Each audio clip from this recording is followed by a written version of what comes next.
Hi everyone, welcome back to my channel. तो guys, आज हम जो पढ़ेंगे वो ministry of skill development and entrepreneurship की तरफ से, दैट इज स्किल इंडिया की तरफ से, यहाँ पे जो बायो इन्फॉर्मेटिशियन जो हैं उनके लिए लाइफ साइंस की जो फील्ड है वहाँ पे एक पार्टिसिपेंट हैंडबुक रिलीज की गई है। और ये लाइफ साइंस सेक्टर में आती है। सब सेक्टर इसका आता है कॉन्ट्रैक्ट रिसर्च एंड ऑक्यूपेशन क्या होता है बायोइन्फॉर्मेटिक्स। ठीक है, तो यहाँ पे हम पूरा बायोइन्फॉर्मेटिक्स साइंटिस्ट को जितनी नॉलेज की जरूरत है उतना हम यहाँ पे पढ़ेंगे। जब आप इसको एक तरह से देख लेंगे, एक तरह से आप इसको पढ़ लेंगे, मास्टर कर लेंगे इस बुकलेट को, तो आप एक बायोइन्फॉर्मेटिक्स साइंटिस्ट बन के तैयार हो जाएंगे।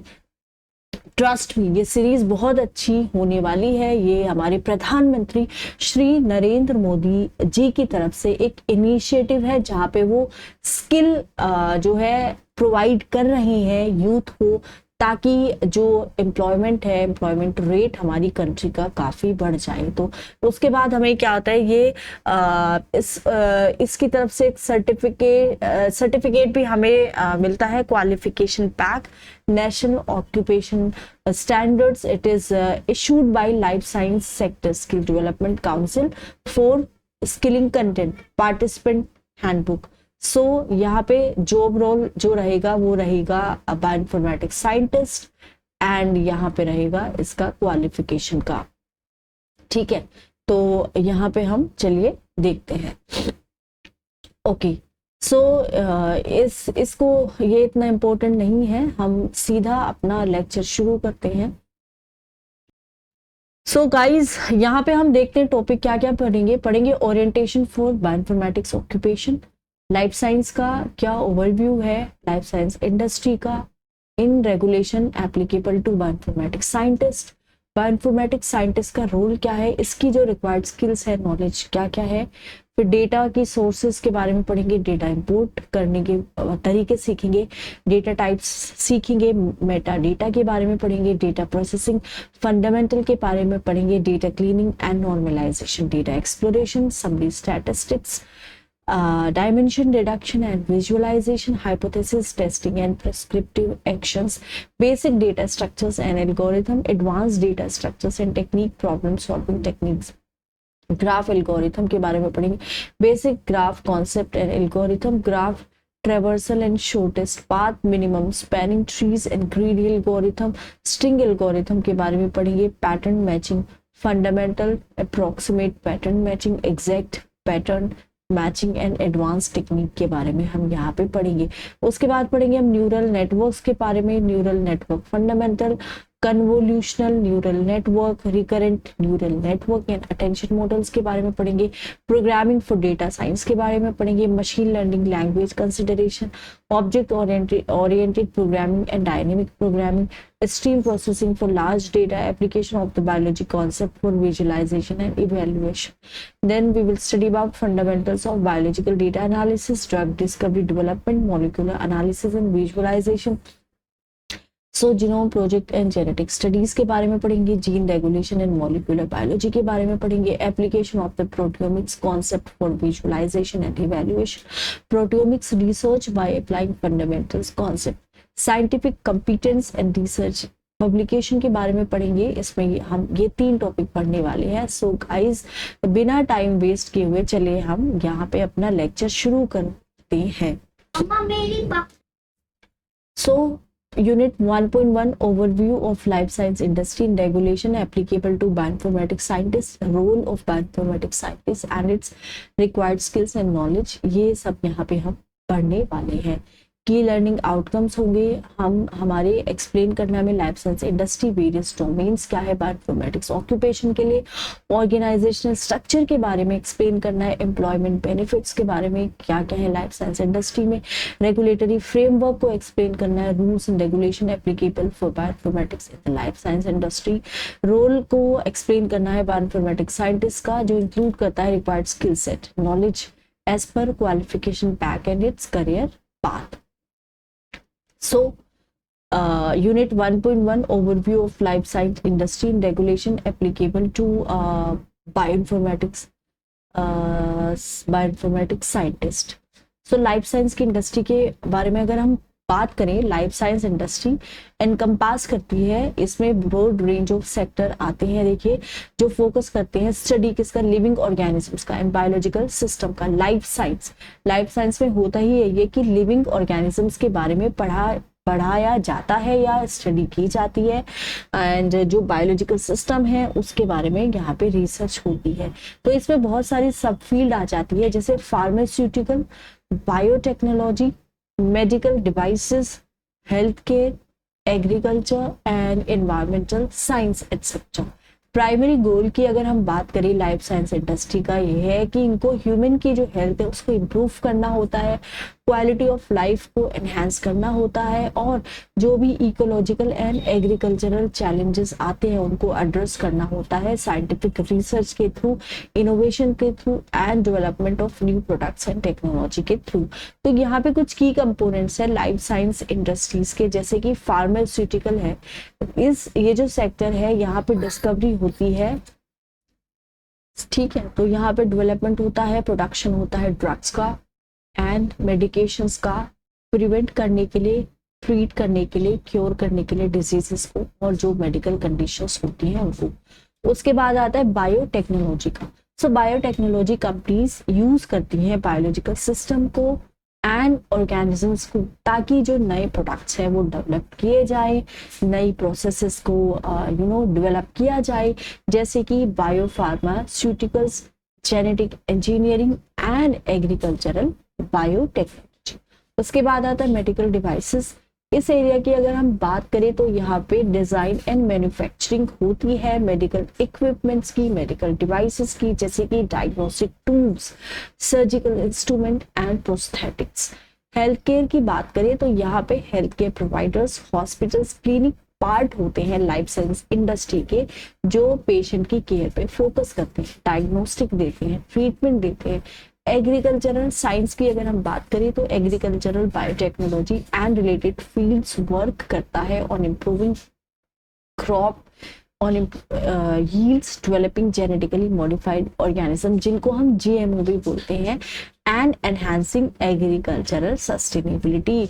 एनवायरमेंटल साइंस की चलिए बात करते हैं। ये जो सेक्टर स्टडीज करता है इम्पैक्ट ऑफ ह्यूमन एक्टिविटीज के बारे में, कि एनवायरमेंट पे क्या क्या इम्पैक्ट होता है जो ह्यूमन एक्टिविटी करते हैं, जैसे कि पॉल्यूशन कंट्रोल यहाँ पे आ जाता है, कंजर्वेशन एफर्ट्स यहाँ पे आ जाता है, इकोलॉजिकल रिसर्च भी यहाँ पे आ जाती है। बायोइन्फॉर्मेटिक्स एक इंटरडिसिप्लिनरी फील्ड है जो बायोलॉजी को, कंप्यूटर साइंस को, स्टैटिस्टिक्स को एंड मैथमेटिक्स को आपस में क्या करती है, कंबाइन करती है, ताकि जो बायोलॉजिकल डेटा है हमारे पास उसको हम मैनेज कर सके, उसको हम एनालाइज कर सके।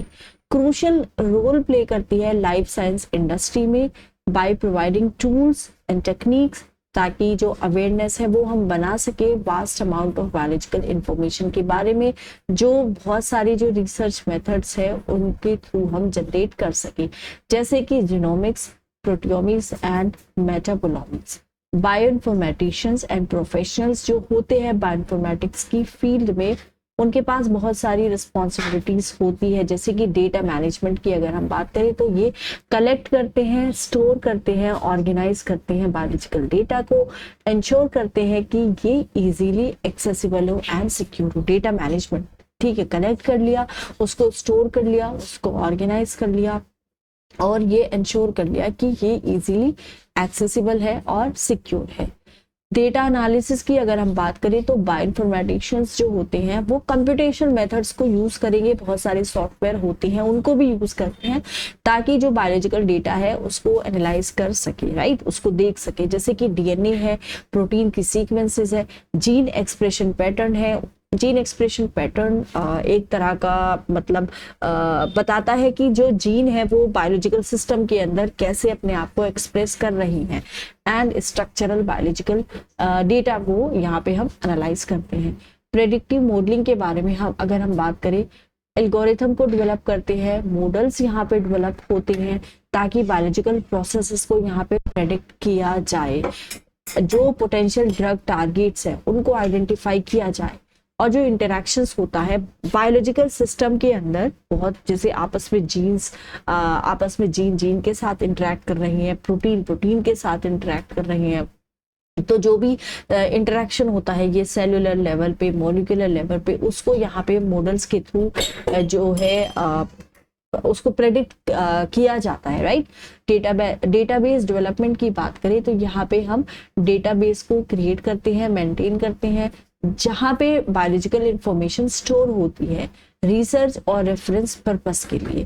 टूल्स एंड सॉफ्टवेयर डेवलपमेंट होते हैं, जैसे बहुत सारे टूल्स है, सॉफ्टवेयर है जो बायोइन्फॉर्मेटिशियंस के लिए बहुत ज़्यादा इंपॉर्टेंट हो जाते हैं जब वो अपनी रिसर्च परफॉर्म करते हैं, तो यहाँ पे उनका डेवलपमेंट होता है। बायोलॉजिकल इंटरप्रिटेशंस की अगर हम बात करें तो ये बायोइन्फॉर्मेटिक्स एनालिसिस की जो रिजल्ट है उसको इंटरप्रेट करते हैं ताकि इंसाइट मिल सके बायोलॉजिकल क्वेश्चंस में, और हमें further guide and further experimentation हमें मिल सके। बायोइन्फॉर्मेटिक्स में बहुत सारे करियर होते हैं।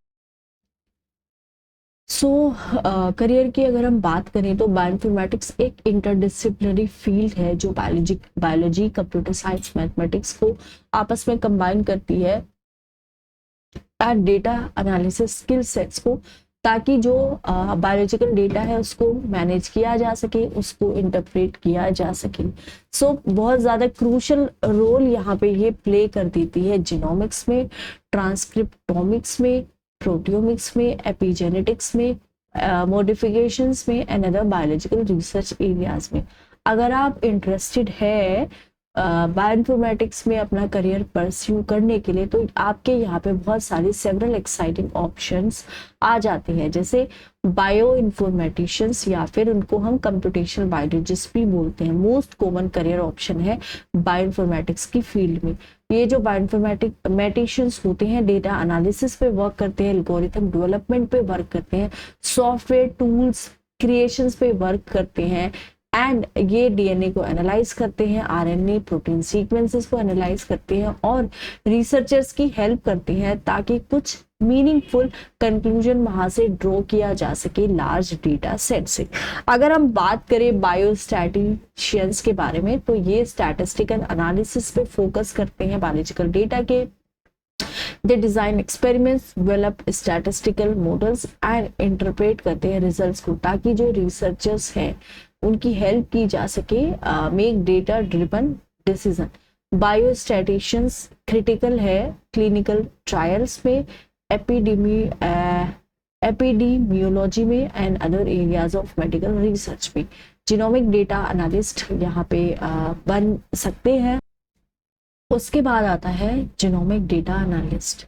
Genomic data analyst specialise in analysing genomic, transcriptomic and genetic data. They में work in research institution, hospitals में भी काम कर सकते हैं, बायोटेक्नोलॉजी कंपनीज में भी काम कर सकते हैं, ताकि डिजीज को स्टडी किया जा सके, आइडेंटिफाई कर सके जेनेटिक वेरिएशंस को, gene expression, profile changes and to develop personalised medicine using various approaches.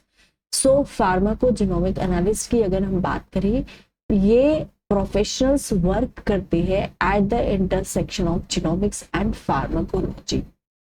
ये स्टडी करते हैं कि कैसे जेनेटिक वेरिएशंस इंडिविजुअल्स का जो रिस्पॉन्स होता है पर्टिकुलर ड्रग्स को लेके, उसको कैसे ये वेरिएशंस जो है जीनोम में उनके इनफेक्ट उसको अफेक्ट कर सकता है, राइट, इन्फ्लुएंस कर सकता है।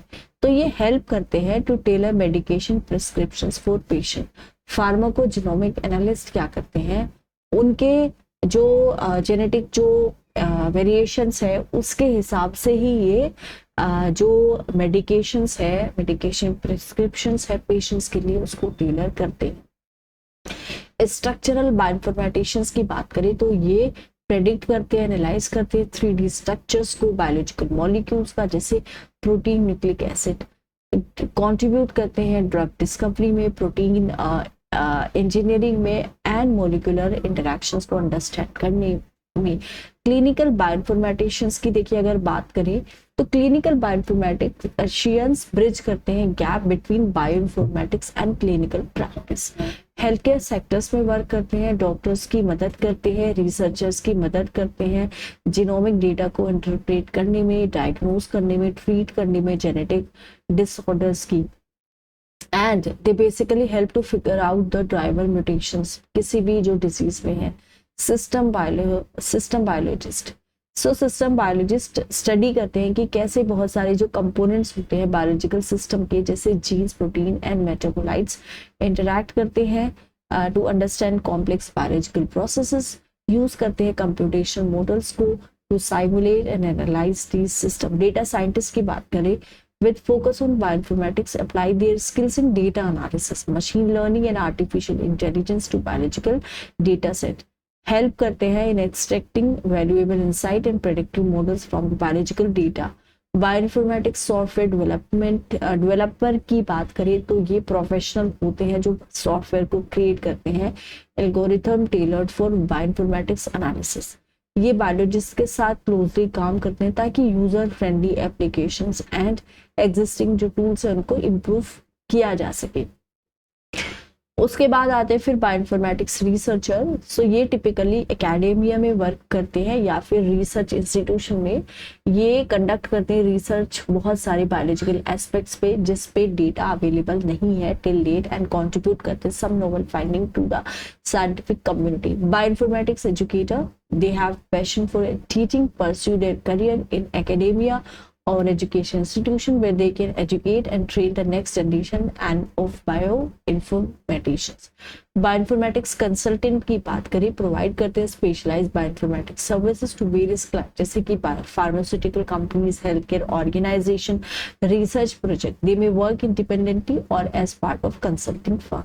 Organisational structure and employment benefits की बात करें तो organisational structure and employment benefit जो लाइफ साइंस इंडस्ट्री में है डिपेंड करता है depend can vary depending on the specific sector, company का size and location. Organisational structure की बात करें लाइफ साइंस इंडस्ट्री में उसको स्ट्रेटिफाइड कर सकते हैं हम, बहुत सारे level of management and department जो एक साथ काम करते हैं कॉमन गोल्स को अचीव करने में। तो यहाँ पे टिपिकल ऑर्गेनाइजेशनल हायरार्की में आपको एक्सप्लेन कर रही हूँ, जैसे कि एग्जीक्यूटिव लीडरशिप जो हायरार्की का टॉप होता है, यहाँ पे एग्जीक्यूटिव लीडरशिप टीम होती है जहाँ पे सीईओ होते हैं जिसको हम चीफ एग्जीक्यूटिव ऑफिसर बोलते हैं, सीएफओ होते हैं, चीफ फाइनेंशियल ऑफिसर होते हैं, and other C-suite executive. So they set the overall strategic direction of the company. फिर आते हैं रिसर्च एंड डेवलपमेंट। तो ये जो डिपार्टमेंट होता है ये रिस्पॉन्सिबल होता है डिस्कवर करने के लिए, डेवलप करने के लिए नए प्रोडक्ट्स को, थेरेपीज को, टेक्नोलॉजीज को। इसमें साइंटिस्ट आ जाते हैं, रिसर्चर्स आ जाते हैं, टेक्नीशियंस आ जाते हैं जो वर्क करते हैं एक्सपेरिमेंट्स पे, क्लिनिकल ट्रायल्स पे एंड प्रोडक्ट डेवलपमेंट पे। उसके बाद आता है रेगुलेटरी अफेयर्स। प्रोफेशनल्स होते हैं जो मेक श्योर करते हैं कि products meet government regulations and the industry standards. They handle the approval process for drugs, medical devices and other products. Manufacturing and production. This department focus करता है on the production quality control of pharmaceutical, medical devices, other life science products. Includes करता है manufacturing engineers, quality assurance expert and production staff. Sales and marketing की बात करें तो sales and marketing teams promote करती है, सेल करती है products to health care providers, distributors and consumer. ये डिपार्टमेंट बहुत इंपॉर्टेंट रोल प्ले करता है, क्रूशल रोल प्ले करता है in the launch of the product and market penetration. Quality assurance and control. Quality assurance and control team responsible होते हैं assure करने में कि जो प्रोडक्ट्स है वो नई क्वालिटी जो स्टैंडर्ड है उसको मीट करे, सेफ हो यूज के लिए, कंडक्ट करते हैं quality testing and inspection. Clinical and medical affairs जो डिपार्टमेंट होता है क्लिनिकल ट्रायल्स को मैनेज करता है, प्रोवाइड करता है मेडिकल सपोर्ट प्रोडक्ट्स के लिए। ये इंक्लूड्स करता है क्लिनिकल ट्रायल्स एंड कोऑर्डिनेटर। सो अब हम बात करते हैं clinical and clinical and medical affairs की। तो इस डिपार्टमेंट की अगर हम बात करें, जैसे कि हमने डिस्कस किया था कि ये मैनेज करता है क्लिनिकल ट्रायल्स को एंड ये प्रोवाइड करता है मेडिकल सपोर्ट प्रोडक्ट्स के लिए। इसमें क्लिनिकल ट्रायल कोऑर्डिनेटर्स आते हैं, मेडिकल लाइजियंस आते हैं एंड जो रेगुलेटरी एक्सपर्ट होते हैं वो भी इसी का पार्ट होते हैं। फिनेंस एंड एडमिनिस्ट्रेशन की बात करें, डिपार्टमेंट हैंडल करता है फाइनेंशियल प्लानिंग को, बजटिंग को एंड जो एडमिनिस्ट्रेटिव फंक्शंस होती हैं जैसे कि एचआर, लीगल एंड प्रोक्योरमेंट। उसके बाद आता है supply chain and logistics. Supply chain professional manage करते हैं प्रोक्योरमेंट को, डिस्ट्रीब्यूशन को एंड लॉजिस्टिक्स किसका, रॉ मटेरियल्स का एंड फिनिश प्रोडक्ट्स का, राइट। आईटी की बात करें तो ये सपोर्ट करता है टेक्नोलॉजी इंफ्रास्ट्रक्चर को, डेटा मैनेजमेंट को एंड सॉफ्टवेयर नीड्स किसी भी जो ऑर्गेनाइजेशन की होती है उसको। जैसे कि हम यहाँ पे बायो इन्फॉर्मेटिक्स की बात कर रहे हैं तो बायो इन्फॉर्मेटिक्स की को ही ये इंक्लूड करता है। तो गाइस अब बात कर लेते हैं हम इसके एम्प्लॉयमेंट बेनिफिट्स के। एम्प्लॉयमेंट बेनिफिट जो होता है लाइफ साइंस इंडस्ट्री में, ये क्वाइट कॉम्पिटिटिव हो सकता है to attract and retain top talent. Common benefits अगर हम इनके इंक्लूड करें तो यहाँ पे आ जाते हैं हेल्थ केयर कवरेज। बहुत सारी कंपनीज ऑफर करती है कॉम्प्रिहेंसिव हेल्थ इंश्योरेंस प्लान्स जो कवर करता है medical, dental and vision expenses employees के लिए, उनकी फैमिलीज के लिए भी। रिटायरमेंट प्लान्स की अगर हम बात करें, इंक्लूड्स करता है 401k प्लान जहाँ पे एम्प्लॉयर का जो मैचिंग कंट्रीब्यूशन होता है जो हेल्प करता है एम्प्लॉयज को save for retirement.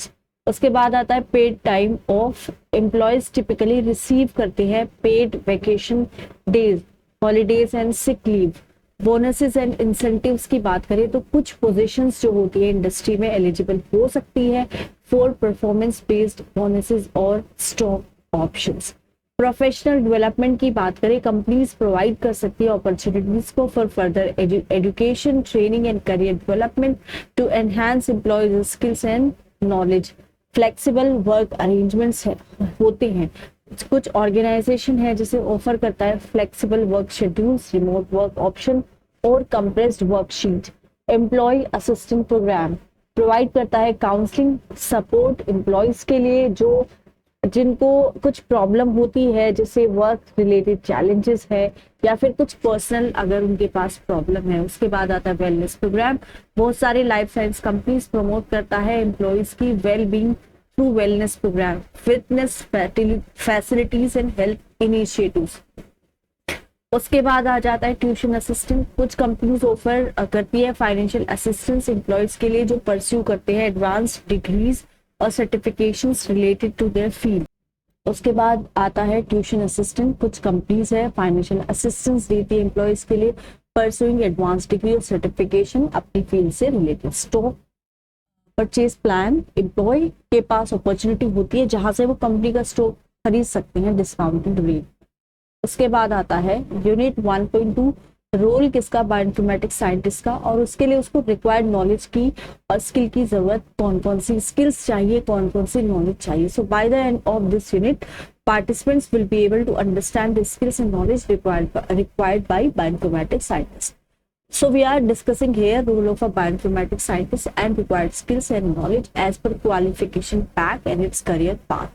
Bioinformatics and its impact on genomics. Bioinformatics multidisciplinary field है जहाँ पे biology, computer science, mathematics, statistics जो है वो क्या होता है कंबाइन किया जाता है ताकि बायोलॉजिकल डेटा को एग्जीक्यूट किया जा सके एंड एनालाइज कर सके। पर्टिकुलरली डेटा जो जीनोमिक्स से रिलेटेड है। Genomics on the other hand यहाँ पे स्टडी होती है ऑर्गेनिज्म के जो कंप्लीट सेट होता है जीन्स का और क्या क्या फंक्शंस है। जैसे फॉर एग्जांपल मैं अगर अपने ऊपर रिसर्च करूं तो मैं जितने भी अगर मुझे अपने ऊपर जो मेरा जीनोमिक्स है उस पर रिसर्च करनी है तो मैं कंप्लीट सेट लूंगी जीन्स का और उन पर्टिकुलर जीन्स का क्या क्या फंक्शन है मैं वो भी लूंगी। सो इम्पैक्ट जो है बायोइन्फॉर्मेटिक्स का जीनोमिक्स में has been intense and transformative. यहाँ पे कुछ कीज बेस है जिसमें बायोइन्फॉर्मेटिक्स ने जीनोमिक्स को इन्फ्लुएंस किया है, जैसे data management and storage. Genomic data जो यहाँ पे इंक्लूड करता है, जीनोमिक डेटा जो यहाँ पे इंक्लूड करता है डीएनए सीक्वेंसेस को, जीन एक्सप्रेशन प्रोफाइल को, प्रोटीन सीक्वेंसेस को, वास्ट है, बहुत ज्यादा कॉम्प्लेक्स भी है। बायोइन्फॉर्मेटिक्स टूल्स है, डेटाबेसेस है जो इंफ्रास्ट्रक्चर को प्रोवाइड करता है ताकि जो इस तरह का डेटा है उसको स्टोर किया जा सके, ऑर्गेनाइज किया जा सके, रिट्रीव किया जा सके इस इंफॉर्मेशन को जब भी एफिशिएंटली नीड होती है। So this has enabled researcher to manage and share large scale genomic data easily. उसके बाद आता है भाई sequence analysis. So if we talk about sequence analysis, एक प्राइमरी एप्लीकेशन जो है बायोइन्फॉर्मेटिक्स का जीनोमिक्स में, वो एनालिसिस होता है डीएनए का, प्रोटीन सीक्वेंसेस का। बायोइन्फॉर्मेटिक्स एल्गोरिथम होते हैं, सॉफ्टवेयर टूल्स होते हैं जो आइडेंटिफाई करते हैं जीन्स को, वहां के जो रेगुलेटरी एलिमेंट्स होता है जीन के अंदर उसको, फंक्शन मोटिव्स को with in the genomic sequence. ये जो एनालिसिस है इसकी वजह से एक बेटर अंडरस्टैंडिंग हुई है जीन के स्ट्रक्चर की, जीन के फंक्शन की। उसके बाद आ जाता है हमारा कंपैरेटिव जीनोमिक्स। बायोइन्फॉर्मेटिक्स अलाउ करता है कंपैरिजन जीनोम का डिफरेंट स्पेशीज से। इसमें हम क्या करते हैं, अलाइन करते हैं सीक्वेंसेस को, कंपेयर करते हैं। रिसर्चर्स फिर आइडेंटिफाई कर सकता है कंजर्व रीजन को, इवोल्यूशनरी रिलेशनशिप को एंड जीन्स जो एक पर्टिकुलर ऑर्गेनिजम्स में यूनिक है। So this has been instrumental in studying evolutionary biology and identifying genes जो एक स्पेसिफिक ट्रेट्स या डिजीज के साथ एसोसिएटेड है, तो वो हमारा आता है कंपैरेटिव जीनोमिक्स में। उसके बाद आता है फंक्शनल एनोटेशन। कुछ बायोइन्फॉर्मेटिक्स टूल्स हैं जो हम यूज करते हैं जीन्स को एनोटेट करने के लिए, प्रोटीन्स को भी एनोटेट किया जा सकता है, उसको हम एक पर्टिकुलर फंक्शन असाइन करते हैं, उनके जो रोल है बायोलॉजिकल प्रोसेसेस में उसको हम प्रेडिक्ट करते हैं। तो इससे क्या होता है, जो रिसर्चर है वो आइडेंटिफाई कर लेते हैं पोटेंशियल ड्रग टारगेट्स को, अंडरस्टैंड कर सकते हैं डिजीज के मैकेनिज्म्स को और जीन के फंक्शंस को वो एक्सप्लोर कर सकते हैं वेरियस ऑर्गेनिजम्स में। उसके बाद आता है स्ट्रक्चरल जीनोमिक्स। सो यहाँ पे भी बायोइन्फॉर्मेटिक्स बहुत ही क्रूशियल रोल प्ले करता है प्रेडिक्ट करने में 3 डायमेंशनल स्ट्रक्चर्स प्रोटीन का उनकी अमीनो एसिड सीक्वेंस के बेसिस पे। ये वैल्यूएबल है ड्रग डिजाइन के लिए, एज ये अलाउ करता है रिसर्चर्स को पोटेंशियल बाइंडिंग साइट्स को आइडेंटिफाई करने में छोटे छोटे मॉलिक्यूल्स के लिए। उसके बाद आता है जीन एक्सप्रेशन एनालिसिस। सो बायोइन्फॉर्मेटिक्स मेथड्स यूज होते हैं एनालाइज करने के लिए जीन एक्सप्रेशन डेटा को, जैसे कि microarray and RNA sequences data. इससे क्या होता है, रिसर्चर आइडेंटिफाई कर लेते हैं differentially express gene, regulatory network framework को भी वो अंडरस्टैंड कर सकते हैं और जीन एक्सप्रेशन की जितनी भी डायनेमिक्स है उनको भी यहाँ पे स्टडी किया जाता है बहुत सारी बायोलॉजिकल प्रोसेसेस पे। फिर बात आता है पर्सनलाइज मेडिसिन की। तो इंटीग्रेशन की अगर हम बात करें जीनोमिक्स का, बायोइन्फॉर्मेटिक्स का, इससे भी यहाँ पे क्या हो सकता है कि हमारे लिए बहुत इजी हो गया है पर्सनलाइज मेडिसिन को डिजाइन करना। जब हम एक इंडिविजुअल के जीनोमिक इंफॉर्मेशन को एनालाइज करते हैं, क्लिनिशियंस यहाँ पे बहुत इन्फॉर्म डिसीजन बना सकते हैं एक डिजीज के रिस्क को लेकर, ड्रग रिस्पॉन्सेस को लेकर एंड जो भी अवेलेबल है ट्रीटमेंट ऑप्शंस उनको लेकर, tailor to patient genetic makeup. उसके बाद आता है evolutionary studies. Bioinformatics tools have revolutionised our understanding of evolutionary process. इससे क्या होता है, रिसर्चर्स भाई आज जीनोमिक डेटा को एनालाइज कर पा रहे हैं बहुत सारी स्पेसीज से, जेनेटिक अडेप्टेशंस जो हुए हैं स्पीशीज में उनको भी वो आइडेंटिफाई कर पा रहे हैं। मेटाजीनोमिक्स यहाँ पे bioinformatics has been instrumental in studying complex microbial communities through metagenomics. Researcher analyse कर सकते हैं आज डीएनए सीक्वेंसेस को, एनवायरमेंटल सैंपल से लेके उनको आइडेंटिफाई कर सकते हैं, कैरेक्टराइज कर सकते हैं कितने माइक्रो ऑर्गेनिजम्स की डाइवर्सिटी वहां पे प्रेजेंट है। So it can be 16S RNA based या फिर जो शॉर्टगन सीक्वेंसिंग जो मैकेनिज्म होता है उससे। बिग डेटा चैलेंजेस की अगर हम बात करें, जीनोमिक्स जनरेट करता है बहुत सारे अमाउंट ऑफ डेटा को जो प्रेजेंट करता है सिग्निफिकेंट कंप्यूटेशन चैलेंजेस। तो बायोइन्फॉर्मेटिक्स ने क्या किया है, बायोइन्फॉर्मेटिक्स ने डेवलप किया है बहुत सारे मेथड्स ताकि जो डेटा स्टोरेज की जो प्रॉब्लम है वो ना हो और हम उसको एफिशिएंटली स्टोर कर पाए, विजुअलाइज कर पाए, हैंडल कर पाए इस तरह के बिग डेटा चैलेंजेस को। इवन इंटरनेट स्पीड एक मेजर फैक्टर है यहाँ पे for server transport. So guys यहाँ पे लेक्चर को खत्म करते हैं। उसके बाद सेकेंड लेक्चर जो हमारा आएगा वो आएगा रोल ऑफ बायोइन्फॉर्मेटिक्स साइंटिस्ट।